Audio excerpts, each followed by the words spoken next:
So as I told you, we have two categories of test. One is individual test, where in which only one individual is tested at a time. As I said, one-on-one. Okay. And we do have a group test where group of individuals are tested at the same time. So classification based on their form. This is the classification of intelligence test, and based on their form, how do we do it? So one is verbal or language test. Verbal or language test, where we use the paper and a pencil test. That means the child should be able to write. So we can't administer this to a child who cannot write, who doesn't understand the penmanship. Okay. Then we do have, or this test cannot also be given to people who are illiterate. Because if you give this test to an illiterate, they're definitely not going to score anything on the IQ test. Then you can't categorize them as low IQ. Got the point? Yeah. So non-verbal or non-language test. Non-verbal or non-language. Here we use lot of manipulatives. Like how we use the pink chart or the brown stare or the blocks or the block design, so puzzles. So here we use a lot of manipulatives. So that is non-verbal or non-language test. You are just giving the instructions to the child. So many places they don't even given the instruction also. So the child, they'll be giving an example. The child has to see that and then perform the test or do the test. Okay. Then performance test. Performance test like block building, cube construction, fit blocks in the hole, picture completion, etc. These are all called as the performance test. Here it is going to say how the child is going to perform these tests. So whether, for example, block building, if he is able to, so how it has to build the block?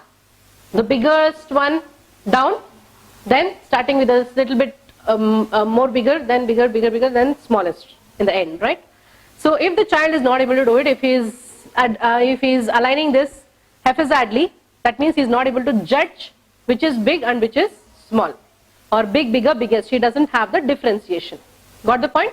Or it can be either cube construction also, or cube construction you can even use the binomial cube or the trinomial cube as well. I think still ma'am has not taken, right? Binomial cube and trinomial cube. Okay. So these are the Montessori manipulatives. You can use that also for this. Then fit blocks in the hole. So you're going to fit the blocks in the hole. Then picture completion, etc. These are all called as the performance tests. So this test measures things that are necessary for school success. That is understanding and using language, memory, ability to follow instructions and computational skills. So when it comes to the school competition level, we are going to design the test where the child should be able to understand and use language. Understanding and using language, memory, ability to follow instruction and computational skills. That means a little bit of mathematical skills also. We are going to choose the test which is going to include all this. When you are going to assess the eligibility for a school. Got the point? Okay, next. Time slot is also there. There is a fixed time period where the child has to complete within that time period. So Binet's test is a set of age graded items. So Binet assumed that children's ability increase with age. So these items measure the person's mental level or the mental age. So each and every level he made the test which was starting from easy to difficult. Okay. So because he thought that the mental age usually grows as the child grows as well. So that's what there was series of tests which were increasing in the complexities from easy to difficult. So next, adaptive testing. So determine the age level of most advanced items that a child could consistently answer correctly. Children whose mental age equal their actual or the chronological age were considered to be of regular intelligence. So what is this adaptive test? You're going to determine the age level of the most advanced items that a child could consistently answer correctly. You're going to have the items or have the materials which the child can easily answer or handle it effectively. Okay? Because here you're just going to check the adaptability of the child. So how well he is getting adapted to that situation.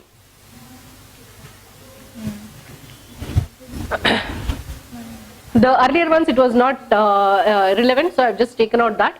These are some of the sample Stanford Binet test items. So these are the different test items which you can administer. So what are these? We'll just try and see now. So name objects from memory, complete analogies. That is, fire is hot, ice is. So you're going to read out to the child. The child should come out with the answer. If fire is hot, then ice is cold. So identify objects of similar shape. Answer simple questions. Why do we have schools? To get educated. It feels good. Okay. So we frame some of the questions like this and ask the child. The child is expected to come out with answers. As I told again, age appropriate questions and age appropriate task. Clear? Then define simple words. Explain differences. For example, between a fish and a horse. Ennachi? Land. So they need to come out with the differences between the fish and the horse. A normal child with a normal IQ of say even 5 years of child will be easily able to say what is the difference between the fish and the horse. Age appropriate, as I told you. We are having one more test that is called as COGAT test and the Westless Preschool Intelligence Scale, that is for the preschoolers. I'll be telling that now. This is in general. It's totally in general. Okay.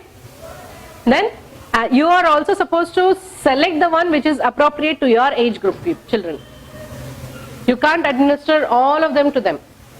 This is just for your reference, just for your knowledge, because you are not the right person to do the test.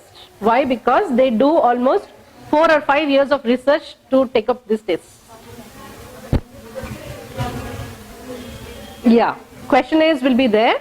So even the instructions would be there and even the credits will be there. Like if the child has completed this task at this time and whatever mistakes he has done, whatever the deviations are there.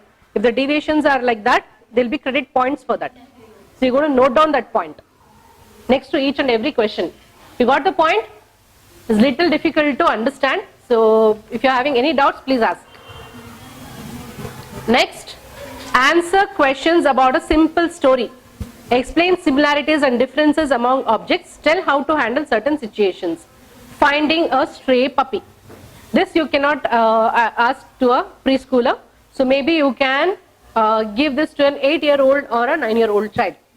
So he has to come out with the simple story. Answer the simple questions in that simple story.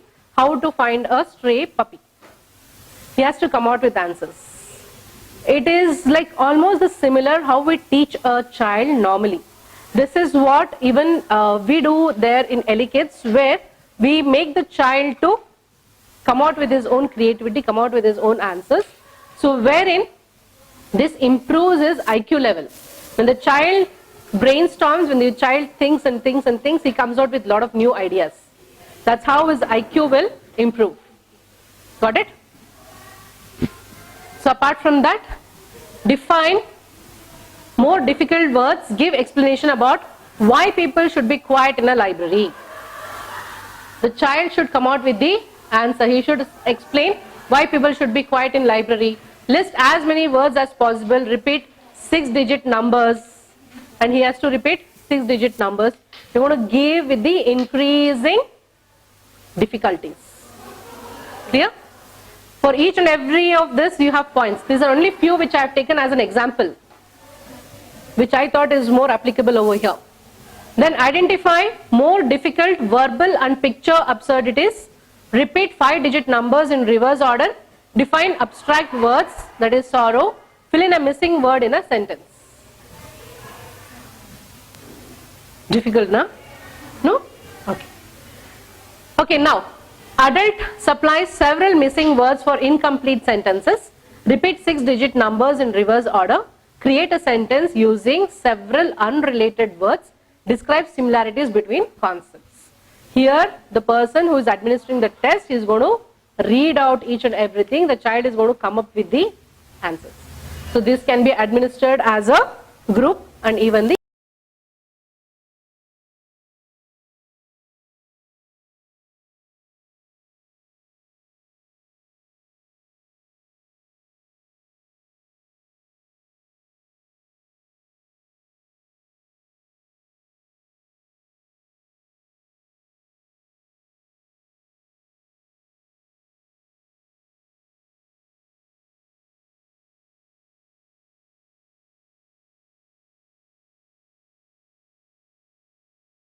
whatever I had selected.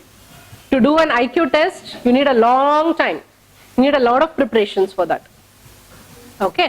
Now coming to the Wessler's preschool and primary scale of intelligence. So this is important. So where Wessler, he is a person who designed a scale, intelligence scale for children 2 years, 6 months to 7 years, 3 months in the year 1967. So you can start from 2.5 years itself, the intelligence test. So what all you can give, we'll see this now. And this scale of intelligence has been revised almost 3 times now. So the one what they are following is now is the 3, scale number 3. That is WPPSI 3. And it provides subtest and composite scores that represent intellectual functioning in verbal and performance cognitive domains. So if you're not understanding, please ask me. Don't go about this. You just see the tests. So this much of theory is not required. You need to know Wessler's preschool primary and intelligence scale was designed by Thorndike. Who was it? Sorry, Wessler. And he designed it in the year 1967. So the currently used one is the 3. That means WPPSI 3, version 3. Okay. And some studies show that intelligence tests such as WPPSI 3, especially for the pre-kindergarten level, are unreliable. Why? Because his age when he has started, it's 2.5 years. Right? 2.5 years to 7 years, 3 months.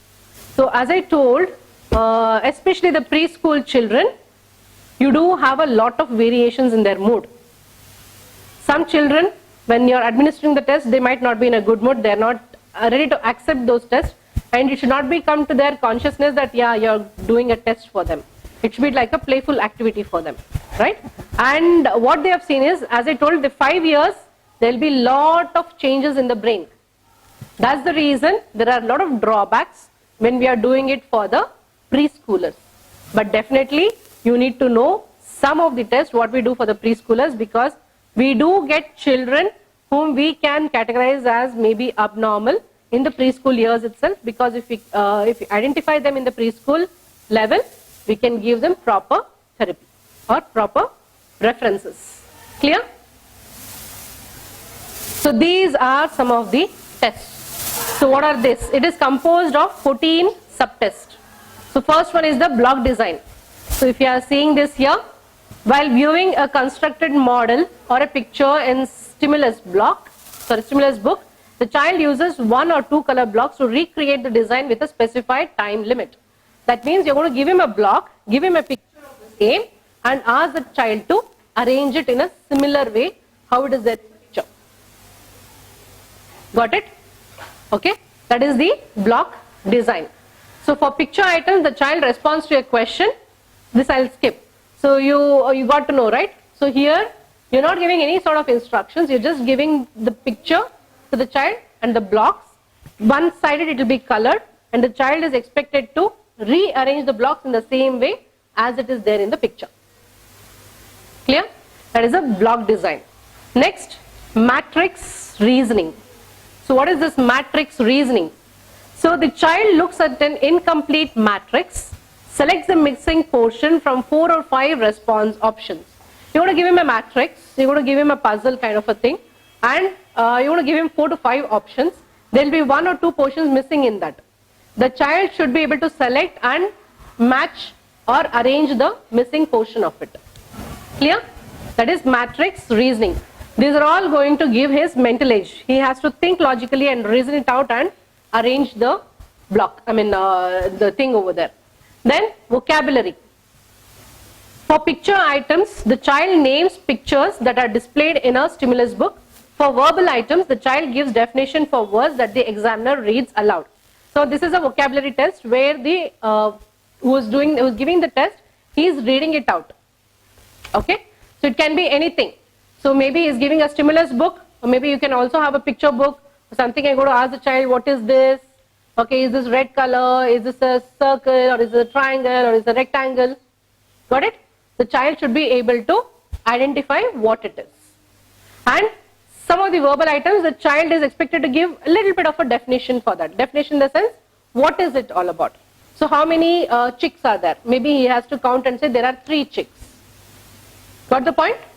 So this is the verbal and the stimulus response. Then picture concepts.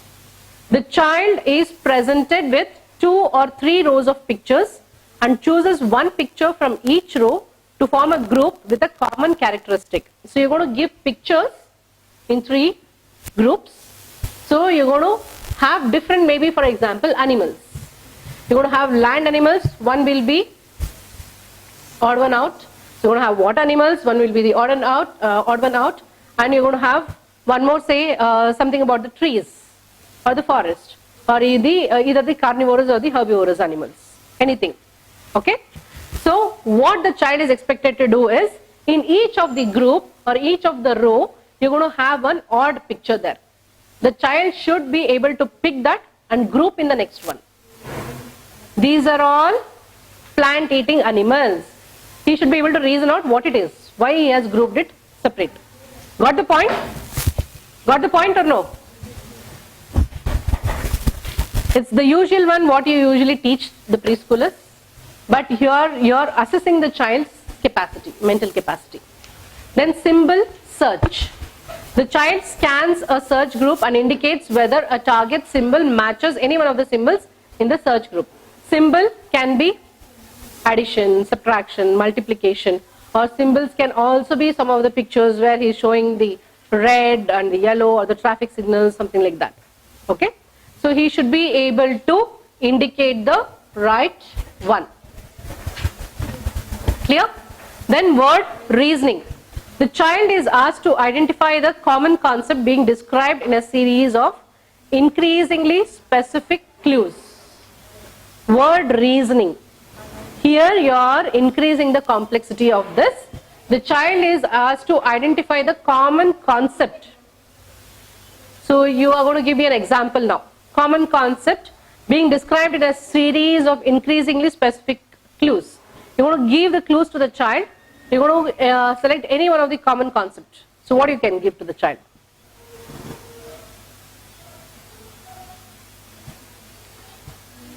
Common concept? You can take anything. For example, fruits. Right? So fruits, what you can give? Start with the smaller fruits, go to a bigger one, maybe the jackfruit and the watermelon in the end. So the child has to reason out why it has been said in the end. Because these are all bigger fruits. These are all the smaller ones. The child should be able to come out with a reasoning for that. Clear? Then coding. What do you mean by this coding? The child copies symbols that are paired with simple geometric shapes. Using a key, the child draws each symbol in its corresponding shape. So coding, you have different shapes. If you have seen, we do have a box where we get, there will be different shapes in that, and there will be holes in that where the blocks would be given, where the child has to insert those shapes into those boxes. That will fall into the box. Okay? So this is the coding. The child will copy the symbol and it will pair it. It matches where? Okay, it matches where? It matches here. Then he tries to put it into the box. A child with abnormal intelligence will not be able to do all these at ease. He'll find it very, very difficult to do it. Got the point? Okay, next, comprehension. The child answers questions based on his or her understanding of general principles and social situations. You're going to give him just a situation, a comprehension, a passage where the child should come out with his own experiences.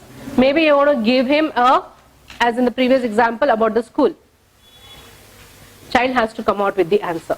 Maybe not written, at least the verbal, orally.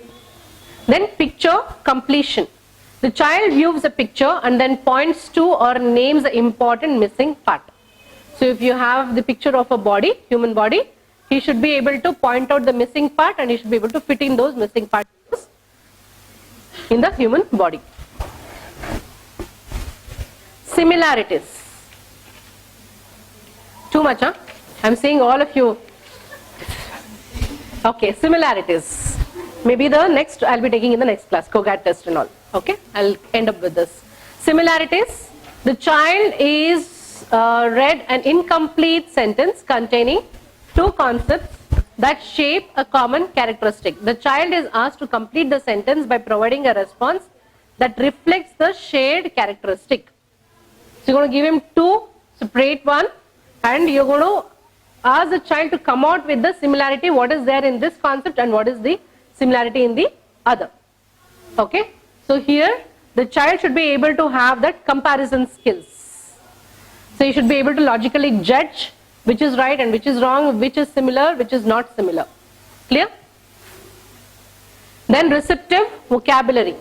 The child looks at a group of 4 pictures and points to the one the examiner names aloud. So we have a group of pictures here. The examiner is just going to read out aloud. So maybe if you have a pictures of say forest, then sea, then maybe what else? The vehicles and maybe the dresses. Okay? 4 very different concepts. So if the child, if the examiner is asking, okay, point out on vehicles, the child should be able to point out on vehicles. Clear? That is receptive vocabulary. That means whatever the examiner has instructed, the child has received it. That means his audio and visual input was normal. Clear? Object assembly. So object assembly, the child is presented with pieces of puzzle in a standard arrangement and fits the pieces together to form a meaningful whole within 90 seconds. We usually give this, there are some bits and pieces of it, so it's just a puzzle. So you want to assemble that object in a proper manner. Okay, but we have a time limitation here, 2 minutes left. So we have a time slot here. Within 90 seconds the child should be able to rearrange it in a proper way. Got it? Then picture naming. The child names pictures that are displayed in a stimulus book. So we have a stimulus book, the child should be able to name the picture what it is. It be XYZ, anything, whatever you are showing. Okay? The child should be able to name the pictures. These are all the 14 subtests in WPSI 3. So they might ask you what are the different subtests which are there. Maybe name 1 or 2. Clear? Then, so WPPSI scoring, how do we do this? It provides verbal and performance IQ scores as well as the full scale IQ. In addition, the processing speed quotient known as the processing speed index on previous Wechsler scale can be derived for children 4 to 7.3 years old. So on a general language composite, these are all the different aspects where they have calculated. So what all we can get through with these subtests. So one is the verbal and performance for 4 to 7.3. General language composite can be determined for the age band of 2.6 to 3 years 11 months and 4 to 7 years 3 months. Children in 2.6 to 3.11 age band are administered only 5 of the subtests. Whatever 14 we have discussed, we're going to select on that, and only 5 you're going to administer for the smaller age group. That you're going to select which one they can do it. Okay? Then receptive vocabulary, block design, information, object assembly and picture naming. So you're going to give all this. One is receptive vocabulary, block design, information, object assembly, picture naming. These are only the 5 tests which you're going to give for the age group of 2.6 to 3 and 11. So this is the score what we